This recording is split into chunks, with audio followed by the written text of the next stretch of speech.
The lecture hall of the Galactic Academy hummed with the soft breathing of 36 species, each respiring in their own unique rhythm. Professor Krathix, a Xanthari apex predator standing nearly 3 meters tall, moved across the stage with the fluid grace that had made his species the most feared hunters in the Andromeda sector for millennia. His scales rippled like liquid mercury, and his 6 eyes tracked every movement in the auditorium with predatory precision. In the back row, almost invisible in her chosen seat, Sarah Chen sat perfectly still. She had learned stillness in ways the professor would never understand.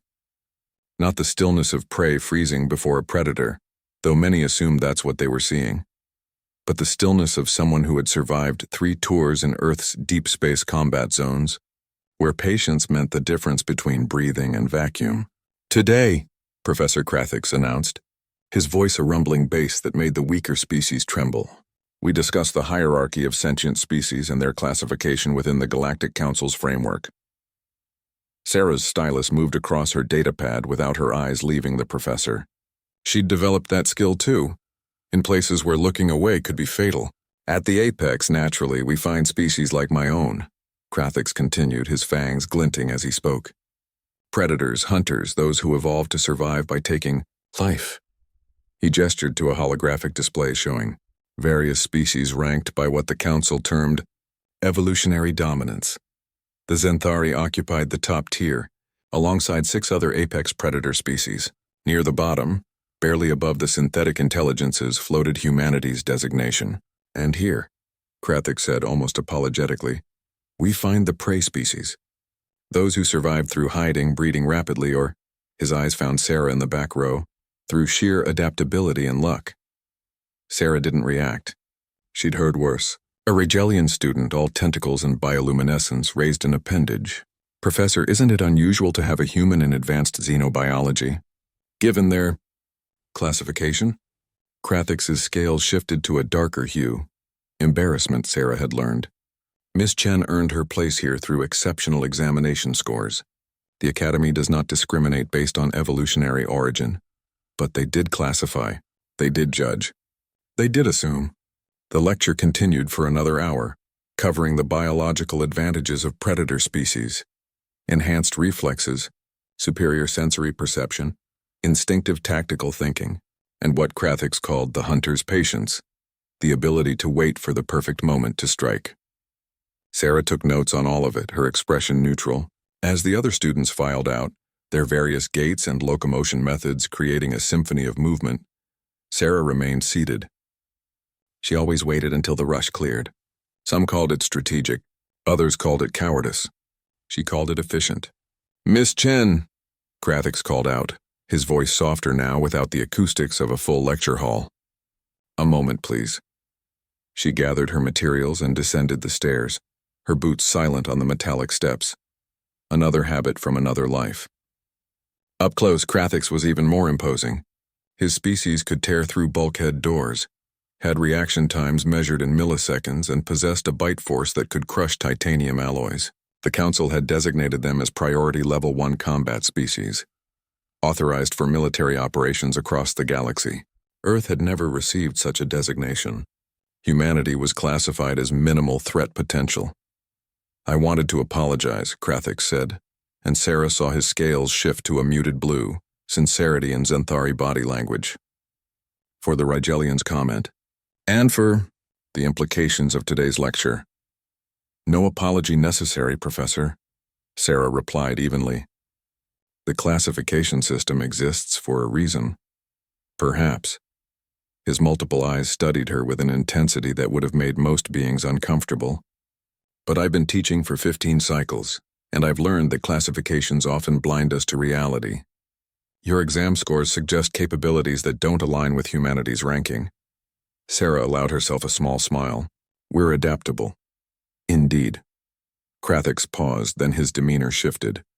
His scales rippled with colors Sarah hadn't seen before, a combination she couldn't quite read. "Miss Chen, I must ask an unusual favor.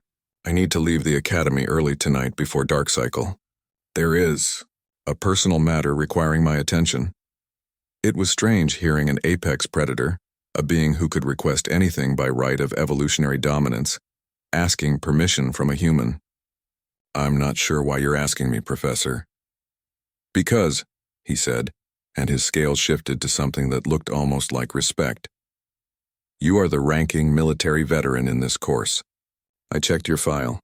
3 tours, 2 commendations, 1 classified operation that remains sealed by Earth's Defense Command. Sarah's stillness became absolute. I'm leaving the Academy vulnerable during a dark cycle, Krathix continued. The Vrillik Consortium has been making threats.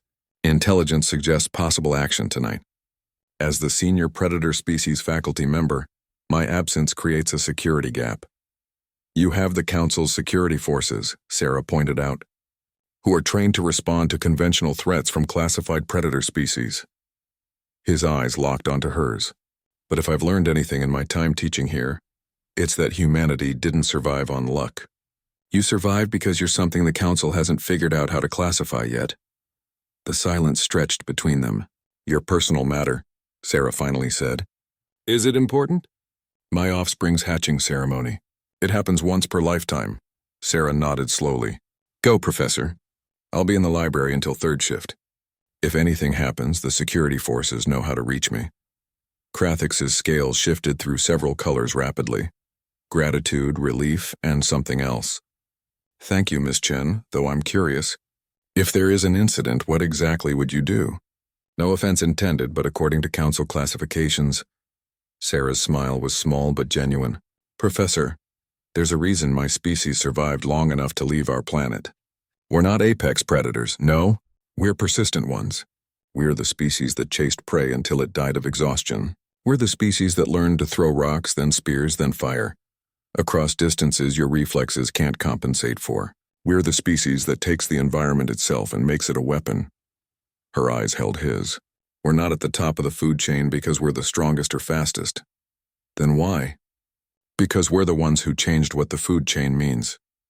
Krathix stood very still, the stillness of a predator recognizing something dangerous. I see. Go to your ceremony, Professor. Congratulations on your offspring.